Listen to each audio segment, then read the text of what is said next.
आज आपके लिए लेके आ गया हूँ ईसीजी टेक्नीशियन के लिए 200 से ज्यादा वैकेंसीज। तो आप स्क्रीन पे देख सकते हैं official website Bihar technical service commission की। तो यहाँ पे बिहार टेक्निकल सर्विस कमीशन ने ईसीजी टेक्नीशियन का एडवर्टाइजमेंट जारी किया है। तो इसमें एक बात ध्यान रखिएगा, जो आपका लास्ट डेट है फॉर्म फिल करने का वो है 1 अप्रैल। 1 अप्रैल दोपहर 12 बजे के बाद आप फॉर्म फिल नहीं कर पाएंगे। तो आइए डिटेल में देख लेते हैं क्या एजुकेशन क्वालिफिकेशन रिक्वायरमेंट है, क्या सैलरी मिलेगा, आपका सिलेक्शन प्रोसेस कैसे होगा और आपका फॉर्म कैसे फिल करना है, आपको कितना फीस पे करना पड़ेगा। तब इस चैनल का एक ही मकसद है कि जो भी गवर्नमेंट जॉब्स के नोटिफिकेशन एंड अपडेट्स आते हैं वो आप तक पहुंचते रहें।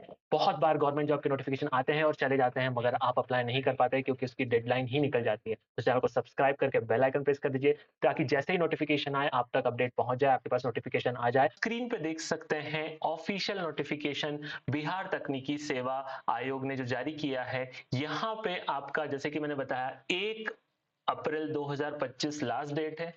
इसका जो सैलरी है, वेतनमान है, यहाँ पे आपको ग्रेड पे मिलेगा, वो 2800 का ग्रेड पे मिलेगा। उसके अकॉर्डिंग आपको सैलरी मिलेगी। आपको जो एजुकेशन क्वालिफिकेशन रिक्वायरमेंट है वो 12th पास होना चाहिए। 12th पास होने के साथ 12th में आपका सब्जेक्ट होना चाहिए फिजिक्स, केमिस्ट्री, बायोलॉजी और इंग्लिश। ये 4 सब्जेक्ट आपका 12वीं क्लास में होना चाहिए। भौतिक विज्ञान, रसायन शास्त्र, जीव विज्ञान और अंग्रेजी आपका सब्जेक्ट होना चाहिए। साथ ही साथ यदि आपने ईसीजी टेक्नीशियन में डिप्लोमा या डिग्री, दोनों कैंडिडेट्स अप्लाई कर सकते हैं। या तो आपने डिप्लोमा किया है ईसीजी टेक्नीशियन में या डिग्री किया है तो आप यहाँ पे अप्लाई कर सकते हैं। जैसा कि मैंने बताया था, यहाँ टोटल वैकेंसीज है 242 वैकेंसीज, 242 वैकेंसीज है। 35% जो वैकेंसीज होगी वो आपकी महिलाओं के लिए आरक्षित होगी। ठीक है, अभी यदि हम फॉर्म फिल करते हैं तो आपको कितना एप्लीकेशन पैसा पे करना होगा। तो यहाँ पे एक बात क्लियर कर दूं, जो बिहार स्टेट के बाहर के कैंडिडेट्स हैं, जिसका डोमिसाइल बिहार नहीं है, स्थायी निवासी बिहार नहीं है, तो उन कैंडिडेट्स को 600 ही पे करना पड़ेगा, चाहे आप आरक्षित हो चाहे अनारक्षित हो। क्योंकि बाहर के कैंडिडेट्स के लिए इस एग्जाम में आपको एज एन अनारक्षित कैंडिडेट ही माना जाएगा। चाहे आपका आरक्षित हो तो भी यहाँ पे आप आरक्षण नहीं मिलेगा। ठीक है, तो 600 रुपए आपको लगेगा सामान्य वर्ग, पिछड़ा वर्ग, अत्यंत पिछड़ा वर्ग और आर्थिक रूप से कमजोर। 150 रुपए यहाँ पे आपका फीस है अनुसूचित जाति, अनुसूचित जनजाति, बिहार राज्य के स्थायी निवासियों के लिए। और 150 रुपए यहाँ पे महिलाओं के लिए, बिहार राज्य के स्थायी निवासियों के लिए, और बाकी सब कैंडिडेट्स के लिए 600 रुपए यहाँ पे करना पड़ेगा। ठीक है, अभी आपका सिलेक्शन कैसे होगा, तो इस सिलेक्शन प्रोसेस को 2 भाग में बांट दिया है, पार्ट ए और part b. So part a जो यहाँ होगा आपका, वो कंप्यूटर बेस्ड टेस्ट होगा। अब क्या पूछेंगे वो मैं आगे डिस्कस करने वाला हूँ। तो ये जो है पार्ट ए, ये 75 अंक का होगा, 75 मार्क्स का होगा। और पार्ट बी जो है ये आपका कार्य अनुभव के आधार पर है।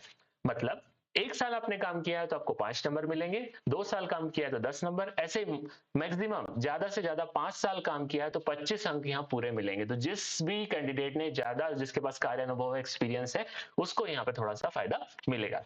तो टोटल 100 अंक का मूल्यांकन आपका इन 2 पार्ट्स में हो जाएगा।